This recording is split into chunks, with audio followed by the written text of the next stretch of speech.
रोज़ रोज़ जे मरण खां बहितर आहे त माण्हू हिकिड़ो ई दफ़ो मरिजे। मां जेको कुझु ॿुधायां थो हक़ ऐं सच थो ॿुधायां। असां इहे वेंटिलेटर शिफ्ट करायासीं जामशोरो हैदराबाद। ही हेल्थ डिपार्टमेंट ही लम्स वारनि जा वेंटिलेटर कोन्हे कि तव्हां कीअं था खपायो। कर्नल शरीफ़ माण्हू आहे, इंतिहा लेवल जो शरीफ़ माण्हू आहे। साहिब जो ख़ासो ख़ासि सॼी दादू खे ख़बर आहे त जेके वेंटिलेटर्स पहुता आहिनि टोपी ड्रामे करे इहे मूंखे ख़बर आहे त किथां पहुता आहिनि। जेके इन्हनि जा वेंटिलेटर्स जा नंबर चेक कनि, आईडियूं नंबर चेक कनि। त मुंहिंजो नालो डॉक्टर गुलज़ार पंवर आहे।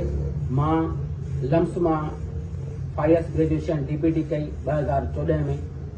उन खां पोइ मां ज़ियाउद्दीन मां जेको आहे सो डिग्री कई MS ऑर्थोपेडिक रिहेबिलिटेशन में कई आहे। उन खां पोइ मां ज़ेबस्ट कराची मां MSPH master of science in public health कई आहे। उन खां पोइ मां इस्लामाबाद कराची मां डिग्री कई आहे मेडिकल एंटामोलॉजी ऐं वेक्टर बॉर्न डिजीज़िस में डिप्लोमा कई आहे। हाईली क्वालिफाइड आहियां। इहे सभई डिग्रियूं मूं वटि मौजूदु आहिनि। उन खां पोइ वाहिद डॉक्टर आहे दादू जो, वाहिद माण्हू आहे डॉक्टर जंहिं 10 साल पूरा फ्री ऑफ कास्ट सर्विस ॾिनी आहे DHQ अस्पताल दादू में एज अ कंसल्टेंट फिजियोथेरापिस्ट।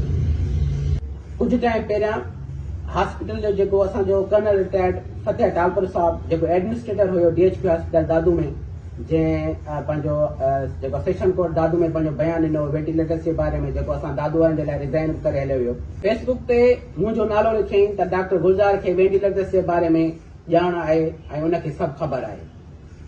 उन बारे में मूंखे काफ़ी माण्हुनि टेक कयो, काफ़ी माण्हू मूंसां राब्तो कयो, काफ़ी साफ़ी दोस्तनि में मूंसां राब्तो कयो, लेकिन कुझु मजबूरियुनि जे ख़ातिर आउं बयानु न ॾेई सघियुसि। लेकिन चवंदा आहिनि त रोज़ रोज़ जे मरण खां बहितर आहे त माण्हू हिकिड़ो ई दफ़ो मरिजे। त वेंटिलेटर्स जे बारे में जेका हक़ीक़त आहे उहा ई आउं कलमो भरे बिस्मिल्लाहिर्रहमानिर्रहीम ला इलाहा इल्लल्लाह मुहम्मद रसूलुल्लाह सल्लल्लाहु अलैहि वसल्लम आउं कलमो भरे ॻाल्हि थो कयां। जेकॾहिं को बि दोस्त मूंखे क़ुरान ॾींदो त आउं उन ते साख भरण जे लाइ बि तयारु आहियां।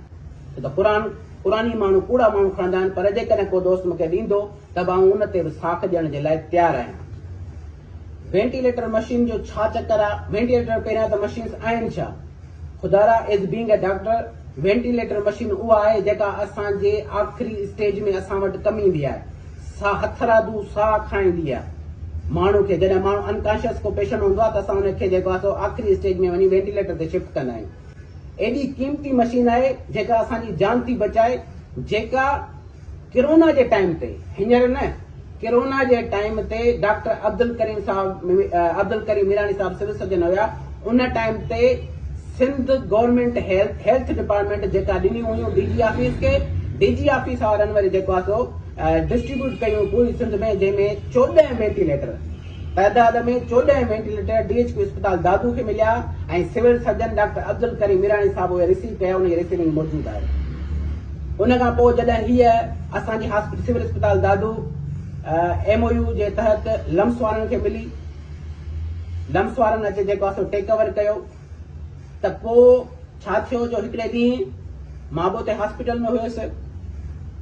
डॉक्टर अमजद साहब मूंखे घुरायो, जंहिं मूंखे चयो त ही मसइलो आहे, ही वेंटिलेटर्स आहिनि जेके शिफ्ट कराइणा आहिनि ॿाहिरि अस्पताल में, जेके शिफ्ट कराइणा आहिनि ॿाहिरि, जंहिंजी रिसीविंग मूं वटि मौजूदु आहे। हीअ रिसीविंग आहे जेका मूं वटि मौजूदु आहे। शिफ्ट कराइणा आहिनि ॿाहिरि अस्पताल में, पर हाणे पहिरियां मुंहिंजो हिकिड़ो कमु कर, कर्नल खां रिसीविंग वठी अचु।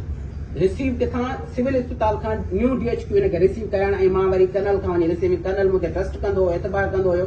कर्नल शरीफ़ माण्हू आहे, इंतिहा लेवल जो शरीफ़ माण्हू आहे कर्नल साहब। मूंखे कर्नल साहब जी ईमानदारी ते कंहिं क़िस्म जो को बि शक कोन्हे।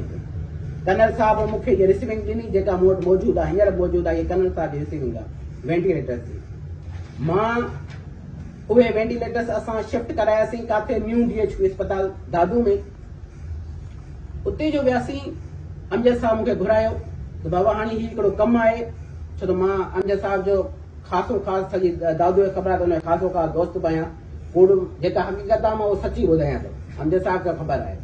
मूंखे घुराई, चई तूं मुंहिंजो पर्सनल दोस्त बि आहीं, भाउ बि आहीं। मां हींअर बि तुंहिंजो पर्सनल दोस्त आहियां, भाउ। मुंहिंजी तोसां बि का ज़ाती अमजद साहब सां दुश्मनी कोन्हे, न वरी का मुंहिंजी ज़ाती दुश्मनी आहे कर्नल साहब सां, न वरी ॿिए कंहिं सां आहे। मां जेको कुझु ॿुधायां थो हक़ ऐं सच थो ॿुधायां। हींअर मुंहिंजो इहो बयानु आहे, क़ुर ते मुंहिंजो इहो ई बयानु आहे। अमजद साहब मूंखे घुरायो, चई पंहिंजो को पर्सनल माण्हू, को दोस्त अहिड़ो जंहिं वटि गाॾी हुजे ऐं उहो माण्हू हथु कर जेको तुंहिंजो पंहिंजो हुजे। मूंखे हिकिड़ो कमु आहे, मां तोखे ॿुधायां थो। ठीकु आहे सर, मां हुन ड्राइवर सां उहो ड्राइवर बि मौजूदु आहे, गवाही तौरु मां हुनखे घुराईंदुसि, उहो ड्राइवर मौजूदु आहे जेको वेंटिलेटर खणी वियो आहे DHQ खां। उन ड्राइवर सां मां राब्तो कयो, उन चयो बिल्कुलु मां खणी वेंदुसि, उहो ड्राइवर मौजूदु आहे। जॾहिं उहे वेंटिलेटर्स DHQ अस्पताल में वियासीं, उहे उते ख़बर पई त डॉक्टर अमजद साहब मूंखे चयो त बाबा ही वेंटिलेटर्स असांखे हैदराबाद पहुचाइणा आहिनि। त मां साईं खां सवाल कयो त साईं इहे हैदराबाद जे लाइ छो, नवां वेंटिलेटर आहिनि, अनटच वेंटिलेटर, इहे त हिते असांजे ICU जे लाइ रिसीविंग में लिखियो पियो आहे DHQ ICU में रखणा आहिनि, असां इहे हैदराबाद छो मोकिलियूं? त साईं मूंखे चयो त हिन में थोरो मसइलो आहे, बायोमेडिकल इंजीनियरिंग खे सेट कंदो ऐं उन खां पोइ जेको आहे वरी वापसि ईंदा। MA साहब आहे, उनजो हुकुम आहे, ठीकु आहे। उन में उते जेका न्यू DHQ हॉस्पिटल आहे उते सिर्फ़ु आऊं अकेलो कोन हुयुसि, अमजद साहब पाण में मौजूदु हो, कर्नल साहब उते मौजूदु हुयो, हारून कलोड़ो जेको हींअर हितां छॾे वियो आहे, हिते फिनेंशियल मैटर संभालींदो, उहो मौजूदु हुयो, आरिफ लिजारी जेको फार्मासिस्ट आहे असां वटि DHQ हॉस्पिटल दादू में, उहो मौजूदु हुयो, ऐं ॿियो स्टोर कीपर आहे चांहि जो, उहो बि मौजूदु हुयो हुते। इहे 5-6 माण्हू असां हुते मौजूदु हुआसीं। असांजी निगरानी में असां इहे वेंटिलेटर शिफ्ट करायासीं जामशोरो हैदराबाद। ऐं एतिरी गुज़ारिश थो कयां हेल्थ डिपार्टमेंट खां, न इन मैटर जी जुडिशनल इंक्वायरी कराई वञे, हाई प्रोफाइल जुडिशनल इंक्वायरी कराई वञे जजनि जी निगरानी में, हेल्थ डिपार्टमेंट जी निगरानी में नथो चवां मां। ऐं 6 मई 6 मई 5 महीनो उन तारीख़ जो शाम जो 4 खां वठी राति जो 9 बजे ताईं मुंहिंजी मोबाइल जो CDR रिकॉर्ड कढाए वञे। ऐं अलल ऐलान थो चवां, ऐं इंटेलिजेंस इदारनि खे बि चवां थो, ऐं सभिनी इदारनि खे हथ ॿधी करे अर्ज़ु थो कयां त मुंहिंजी इन डेट जी तव्हां CDR कढायो त मां कंहिंसां राब्ते में हुयुसि, हक़ ऐं सच जी ख़बर पइजी वेंदी। छो त लम्स जा जेके ऑफिशियल्स हुया, जेके मूंसां राब्ते में हुया फोन ते, जेके मूंसां मुसलसल राब्ते में रहिया त वेंटिलेटर हिते रखराइणा आहिनि, हिते पहुचणा आहिनि, उनजी रिकॉर्डिंग अची वेंदी। ही वेंटिलेटर खुदारा दादू जी अवाम जा आहिनि, ही ग़रीबनि जा वेंटिलेटर आहिनि। हिन वेंटिलेटर जी प्राइवेट हॉस्पिटल में हिकु राति जी फीस 1.5 लख 2 लख रुपया आहे। कहिड़ो ग़रीब 1.5 खां 2 लख रुपया भरींदो? दादू वारो मूंखे ॿुधायो। जॾहिं त ही हेल्थ डिपार्टमेंट, ही लम्स वारनि जा वेंटिलेटर कोन्हे, जॾहिं तव्हां कीअं था खपायो? जुडिशनल इंक्वायरी जो मुतालबो थो कयां, जंहिंमें हिन सभिनी माण्हुनि खे इन्वॉल्व कयो वञे, सिर्फ़ु 1-2 न, इहे सभई माण्हू हिन में हुजनि।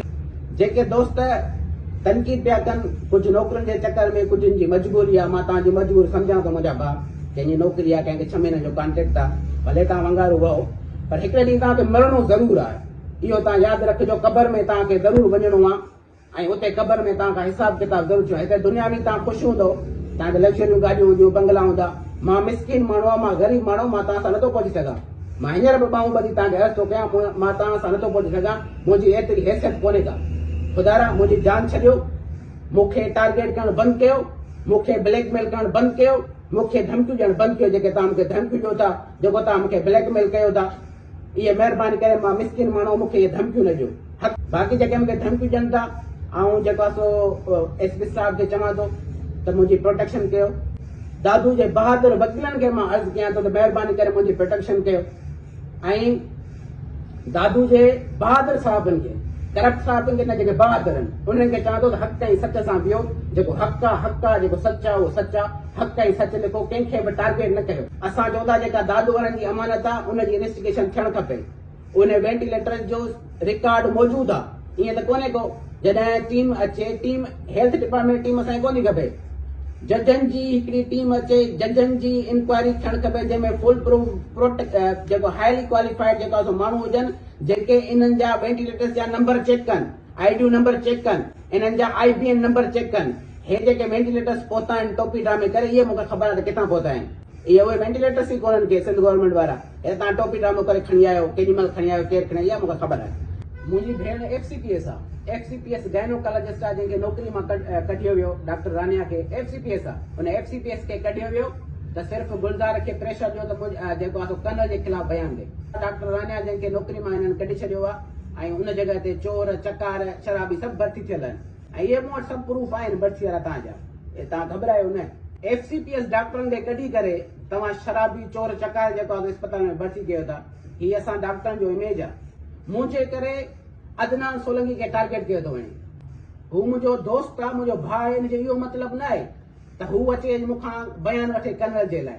हुन मना कयो आहे शख़्स त मां कर्नल जे लाइ गुलज़ार खां बयान वठे, उन सां एॾी तादी कई वई आहे अदनान सोलंकी अकाउंटेंट सां, जंहिंखे डीजी ऑफिस रिलीव कयो वियो आहे हरू भरू न अचेसि। वरी हुनखे हाणे नोटिस ॾिनो, हुनजी घरवारी खे नौकिरी मां कढियो वियो, हुनजे भाइरनि खे नौकिरी मां कढियो वियो आहे। हाणे वरी हुनखे घर जे लाइ नोटिस मिलियो आहे, घर ख़ाली कयो। यार दादू में एॾी अंधेरनगरी आहे छा जो तव्हां पर्सनल माण्हुनि खे टारगेट था कयो? ख़ुदारा ईअं न कयो, पर्सनल माण्हुनि खे टारगेट न कयो। जेको हक़ ई सच आहे, महिरबानी करे उहो ई हक़ ई सच आहे। आहे साईं असल में अस्पताल में माफ़िया ग्रुप बंदी। डॉक्टर रऊफ़ जमाली FCPS आहे, जेको अॼु बि अस्पताल में अचण जे लाइ तयारु आहे, लेकिन हुनखे टारगेट करे हुनखे कढाए वियो। डॉक्टर मेराना लाशारी FCPS आहे, उनखे टारगेट करे कढाए वियो। उन खां अलावा असां वटि डॉक्टर जो आयो हुयो FCPS, उनखे टारगेट करे कढाए वियो। डॉक्टर ज़मीर साहब कमरानी साहब FCPS आहे, उनखे टारगेट करे कढाए वियो। सिर्फ़ु हिते असां वटि इहो आहे त असांखे FCPS डॉक्टर न खपनि दादू वारनि खे, असांखे चोर चकार खपनि, जेके चोरी कनि चकारी कनि उहे असां भर्ती कंदासीं। उहे असांखे FCPS जी ज़रूरत न आहे। त उन इहो ई हिकिड़ो ई रीज़न